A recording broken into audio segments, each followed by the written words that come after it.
Қайырлы күн балалар, сәлем, көңіл күйлерің қалай? 4-ші сабақта кездескеніме өте қуаныштымын. Бүгінгі сабағымыз денсаулықты күту деп аталады. Енді өздерің білесіздер, чаттарда көріп отырсыңдар. Әр күні таңертең ерте тұрамыз, жаттығуды жасаймыз, денемізді шынықтырамыз. Былайша айтқанда денсаулық күтумен айналысып жатырмыз. Маған келіп жатқан соңғы SMS хаттар бойынша мамаларың сендерден бір өзгерісті байқай бастапты.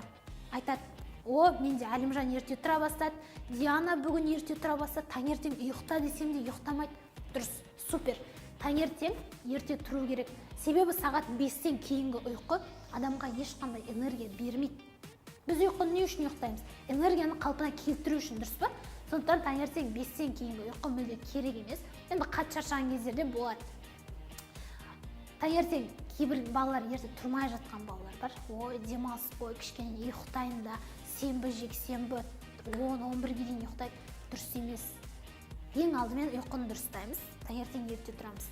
Енді бүгінгі сабақта мен сіздерге денсаулықты күту туралы айтқым келеді. Кеттік. Бүгін тамақтану және су ішу туралы ақпараттар аламыз. Денені дұрыстау. Көп балаларда қазір осанка деген проблема бар. Қисық жүреді. Оның бәрі түптің түбінде психологияда. Ол қазір таратып айтып беремін. Эмоция. Байқайтын шығарсыңдар, Телеграмда болсын, Ютубта болсын, Инстаграмда бүкіл сабақтарымды тек жақсы көңіл күймен жүргіземін. Оның өзінің енді кейбір фишкаларым бар. Ойға байланысты жалпы әртүрлі. Эмоция денсаулыққа тікелей әсер етеді. Осыны айтып беремін. Және сотовый телефон. Күнделікті телефон, күнделікті ноутбук. Енді ноутбуксыз жұмыс істеу маған қазір вообще невозможно. Сіз ноутбуксыз жұмыс істей алмай, бірақ мүмкіндігім болған кезде мен кейде армандаймын. Телефоны, ноутбугі жоқ бір жер болса ғой, сол жер кетіп қалсам ғой. Енді тауға барған кезде сет ұстамайды, сол кезде өте күшті дем аламын. Енді қараңыздар. Денсаулықты күту үшін сіз қандай спорт түрімен айналысып жүрсіз? Кейбір балалар бар, арамызда спорт түрімен айналысады. Енді спорттың түрлері де көп қой. Енді шынайы денсаулыққа пайдалы спорт түрлерін бүгін мен көрсетіп беремін. Мен өзім фитнесқа барам. Фитнес болған кезде де менде сол жеңіл атлетика, көбіне жүгіру.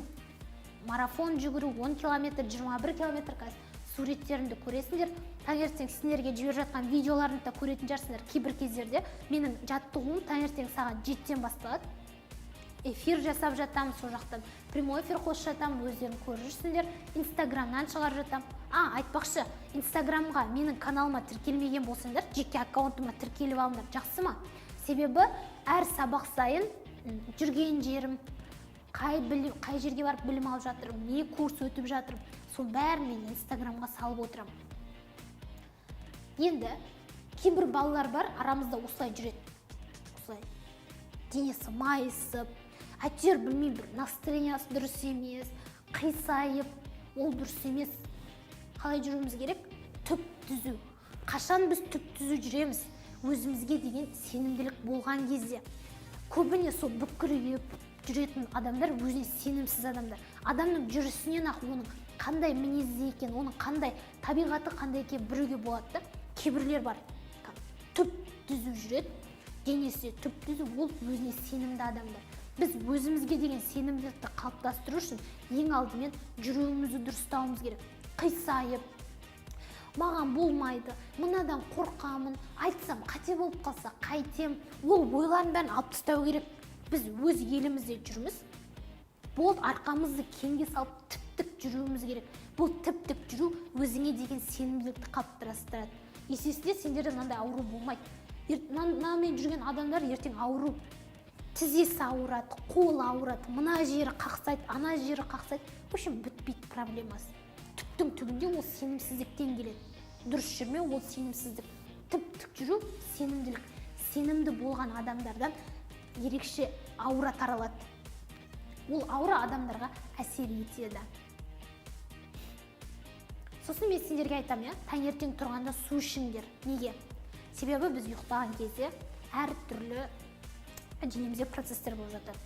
Асқазаннан өттен сөл бөлінеді, бауырдан сөл бөлінеді деген сияқты. Сондықтан таңертең тұрған кезде көбіне ішімізде неше түрлі қышқыл, асқазан қышқылдар. Ал оны басу үшін біз таңертең су ішуіміз керек. Түсінікті ма? Таңертең тұрдық, бірден су ішеміз, ол кезде денеміз өте жақсы жұмыс істей бастайды. Былайша айтқанда тазаланады. Және мидың негізгі қорек көзі ол оттегі. Кітапты жатып оқуға болмайды. Жақсы ма? Кейбіреулер бар, диванда жатып алып кітап оқиды, ол дұрыс емес. Себебі жатқан кезде денеміз тіп-тік болмаған кезде біздің өкпеміз қысылады. Өкпе қысылған кезде миға дұрыс оттегі бармайды. Ми дұрыс оттегімен тыныс алмаса, ол нормально жұмыс істемейді деген сөз. Сондықтан таза ауада көп жүру керек. Енді телефон. Үйде Wi-Fi бар, кафеде Wi-Fi, сыртта Wi-Fi, барлық жақта телефоннан шығатын ультракүлгін сәулелер мидың ішіндегі нейробайланыстарға әсер етіп жатыр. Бұл дегеніміз біздің памятымыз нашарлап жатыр. Бұл біздің жылдам оқуға деген қабілетіміздің нашарлауына алып келеді, және сонымен қатар көңіл күйімізге тікелей әсер етеді. Сондықтан барынша телефоннан алыста жүру керек. Телефонды пайдалану керек тек белгілі бір тәртіппен сабақ оқыған кезде. Енді ютубтан жатып алып, челлендж, Катя мен Макс, Дима, А4, Влада, оларды көріп керек емес. Оларды көріп жатырсың, просто уақытың босқа өтіп жатыр. Телефонның да зияны, уақыттың ең қымбат нәрсе ол уақыт. Әрбір уақытымызда тек білім алумен айналысуымыз керек.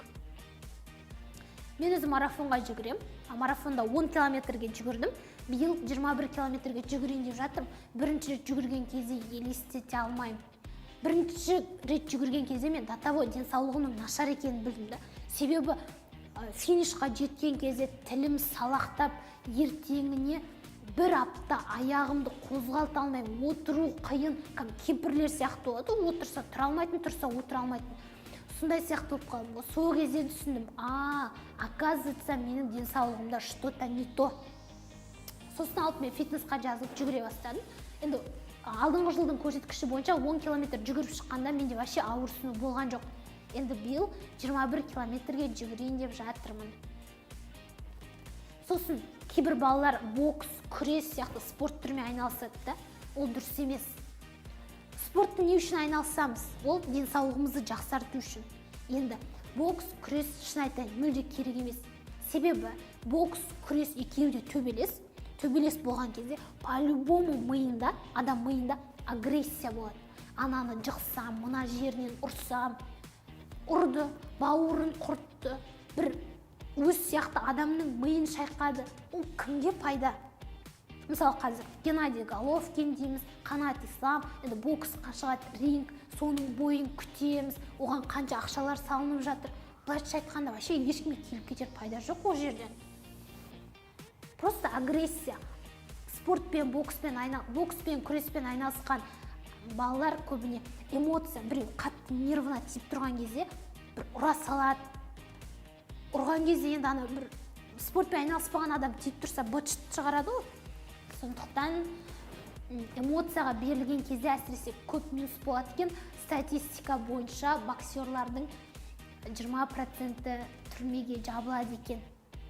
Себебі олар төбелескен кезде өзінің приемдарын қолданады. Эмоциясын адам нервы шығып тұрған кезде ұстай алмайды, өзін басқара алмайды. Сондықтан көп жағдайларда адам өліміне алып келеді екен. Сондықтан мен айтар едім, ең күшті спорт түрі ол жүгіру. Ешкімге зияны жоқ, ешқандай шығын да керек емес. Кроссовкаңды киді, далаға бар да жүгір. Денсаулығыңа да пайдалы. Сен денсаулығың күшті болса, сен жақсы білім аласың. Білімің арқылы халыққа пайда бересің. Міне, Германияда 80% халық таңертең тұрып жүгіреді. Бізде қазір таңертең тұрсаң, жүгіріп жатқан ешкімді көрмейсің. Фитнес залдарда, мысалы, мен өзім баратын жерлерде қазақтар өте аз. Мен барам, сосын қасымда тағы бір жігіт болады. Болды, қалғандардың бәрі орыстар дайындалады. Сондықтан жүгірумен айналысу керек. Спортпен айналысқан кезде бокс, күрес, агрессия. Қазір кішкентайымыздан, мысалы, сендердің жасың 5-те, 12-де, 16-да, қазір кішкентай кезімізден біз миымызға агрессияны программалайтын болсақ, агрессия негізі дұрыс емес. реніш содан пайда болады. Біреуді ұрып жібереміз, біреуді соғып жібереміз. Түбі жаман болуы мүмкін. Бүгінгі 4-ші сабағымыз денсаулықты күтуге байланысты болды. Енді мен сендерге 5-ші сабақта жалпы зиянды сусындар мен тамақтарды көрсетіп беремін. Мен өзім кола вообще ішпеймін. Көп балалар қазір бізде кола ішеді, себебі олар мынандай затқа программаланған. Қараңдаршы, мына қалай ішіп жатыр. Рахаттанып тұрып, кола деген мұздай, оны ішсең рахаттанасың. Міне, қараңдар. Түріне бақыт сезіліп тұр ғой мына адамның, себебі бұның миында мына рекламаны сендерге не үшін жасайды? Сендердің миларында дофамин деген гормонды ояту үшін. Сендер мына көріп не істегілерің келеді? Кола ішкілерің келеді. Сосын магазинге барасың, мамаң не ішесің деп айтса, бірден коланы ала жүгіресің да. Мұның барлығы просто адамдарды программалау, жаман жаққа қарай. Сенесіңдер ме, Қазақстанда бір жылда зиянды сусындар мен зиянды тамақтарға 600 миллиард теңге шығындалады. Хотя олар бізге вообще пайдасыз нәрселер. Бұның барлығы реклама. Сондықтан мен сендерге 5-ші сабақта, егер 5 сабақты көрсеңдер, мүлде кола ішпейтін боласыңдар. Керешки, лейс, тағда не бар? Сондай зиянды тамақтарды мүлде ішпейтін боласыңдар. Себебі мен сендерге оны неден жасалады, не қосып жатыр. Ол жерде гигиеналық талаптар вообще сақталмайды. Коланың құрамы, не үшін сендер ішкілерің келе береді, соның бәрін үйренетін боласыңдар.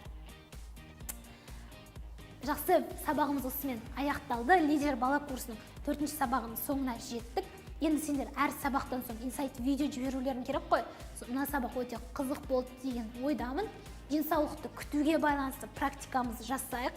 Сосын менің өмірлік ұстаным бар. Ақсұңқар құс астындағы жемін шашып жейді, ал қара құс басып жейді. Сондықтан мына жерде естіген ақпараттарының барлығын міндетті түрде достарымен, туған-туысқандарымен және өздерінің ата-аналарымен бөлісіңдер. Тіпті олар да білмеуі мүмкін. Сендерге сенем. Жақсы, олай болса 5-ші сабаққа дейін кездескенше.